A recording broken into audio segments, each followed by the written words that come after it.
Canada is absolutely boiling over with anger toward Donald Trump and his hostile administration, and they are literally bracing for a potential military conflict with the United States. You heard that correctly. The Canadian government refuses to show an ounce of weakness, actively preparing for the unimaginable, a full-scale US invasion, ordered by Trump. Now, you might be thinking that sounds completely absurd, but let's be real, nothing is off the table when Donald Trump is involved.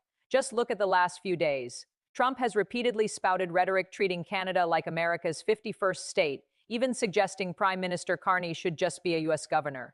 Let's break down the concrete actions Prime Minister Carney and the Canadian government are executing to brace for a potential American incursion and assert their national sovereignty. For starters, Canada is massively ramping up its military footprint in the Arctic. We are talking about an initiative worth tens of billions of dollars. An estimated $25 to $40 billion is being funneled into these northern territories to construct highly sophisticated defense grids and upgrade internal military systems nationwide. Prime Minister Carney recently traveled to the Canadian territory of Yellowknife, where he unveiled this massive $40 billion defense strategy. On top of that, Canada is aggressively asserting its independence in space by bolstering its satellite network. This is a massive move because Canada understands they cannot afford to rely on Elon Musk's satellite infrastructure. To secure their communications, they are preparing to launch hundreds of satellites as a core component of their national defense agenda. The New York Times has pointed out that ever since Trump's reckless trade wars began, and since he started floating threats of invading Canada, the global landscape has shifted. I am not trying to be overly dramatic here, but Donald Trump is actively destabilizing the entire globe. He unlawfully initiated conflict in Iran, and now, the entire Middle East is engulfed in violence. He practically stripped Patriot missile systems away from South Korea.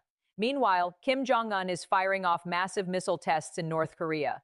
You have Trump blasting President Zelensky while simultaneously rolling back sanctions on Russia. This move allows Russia to flood the market. With previously restricted oil, handing tens of billions of dollars back to Putin, money being used to assist Iran in targeting American troops and interests. This is exactly who Trump is: malicious, erratic, and utterly dangerous. And Canada knows it has to be ready. Just look at the economic hostilities over the past few days. With the world already in chaos, Trump announced he is expanding aggressive trade probes into Canada. We already know the Supreme Court shot down his previous global trade war tactics based on IPA as completely unconstitutional. So what did he do? He unlawfully invoked Section 122 of the 1974 Trade Act, and because that section has a strict 150-day time limit, he is now abusing Section 301, which usually requires proven misconduct. He is falsely accusing Canada of trade crimes just so he can launch brutal retaliatory strikes against their economy. Remember last week when I had Charlie Angus from Midas Canada on the show? He confirmed what many Canadians are feeling, that an invasion ordered by Trump would not even be a shock anymore. You might think I am exaggerating, but talk to our Canadian viewers. We are the largest political podcast up there right now. The fear is real and justified. They genuinely believe a Trump and Putin alliance could threaten their borders, and Canada has to armor up. Let me show you exactly what Prime Minister Carney has been executing over the last 48 hours to secure his nation. Following a crucial overseas trip to Australia to solidify alliances, Carney has masterfully positioned himself as the vital bridge connecting European and Asian partnerships. While Trump burns every bridge America has left, given his unmatched resume leading both the Bank of Canada and the Bank of England through massive financial storms, Carney is arguably the most equipped leader to navigate this unprecedented geopolitical crisis. He is stepping up as a true leader of the free world, a title the United States has completely forfeited. First, Carney was up in Yellowknife. Quick shout out to all the Indigenous communities up there who tune into our network. We see you, we hear you, and we stand in solidarity with you. We appreciate your incredible support. In Yellowknife, Carney delivered a powerful address about Canada taking its defense into its own hands, ensuring they never have to rely on a hostile United States. He announced a transformative $40 billion initiative to unlock the Arctic's potential, firmly stating that Canada is taking absolute control of its future. He emphasized that they will no longer depend on external powers to protect their borders or fuel their economy. He stressed that these investments are critical not just for deterring new security threats, but for fundamentally transforming the infrastructure of northern communities. By taking full responsibility for their own sovereignty, Canada is opening the door to a higher standard of living and massive economic opportunities for over 140 000 Northern residents. Literally within a 48-hour window, Carney traveled to Norway to meet with Norwegian Prime Minister Jonas Gahr Støre and German Chancellor Friedrich Merz. They held a joint press conference centered on aggressively expanding their mutual defense pacts, while Trump is out wrecking the global economy. Canada is securing up to $40 billion in investments to safeguard its people and create jobs. During that conference, Carney made it clear that Canada is broadening its security coalition alongside Nordic and Baltic allies through NATO. He stressed that taking on more defense responsibility internally while locking arms with steadfast allies is what truly makes them stronger. During the Norway summit, the leaders specifically highlighted the Arctic Sentry training exercises, framing them as a direct capability-building measure against Russia and any other external adversaries. They made it absolutely clear that they will handle these modern security threats as a unified partnership, not as isolated targets waiting to be picked off. The leaders were also asked about Trump's absurd threats to essentially seize Greenland. They did not mince words or play the typical political games. They stated flat out that Greenland's future is up to its people in Denmark, and that any attempt to forcibly take territory from a sovereign nation violates international law.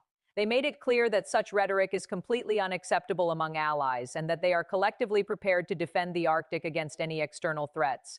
But the most intense moment of this summit was their unified stance on Ukraine. It is glaringly obvious that Russia is funding Iran's proxy wars against us interests. Yet, while the world burns on multiple fronts, Trump is attacking Zelensky and lifting crucial oil sanctions on Russia. This insane move defied the entire G7, 6 of the 7 nations. Explicitly told Trump not to lift those sanctions, and he did it anyway, completely betraying Ukraine and America's closest allies. Russia is using this capital to help Iran outmaneuver the United States, which is a disaster for global security.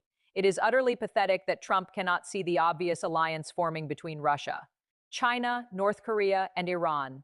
The leaders of Canada, Norway, and Germany addressed this betrayal head-on.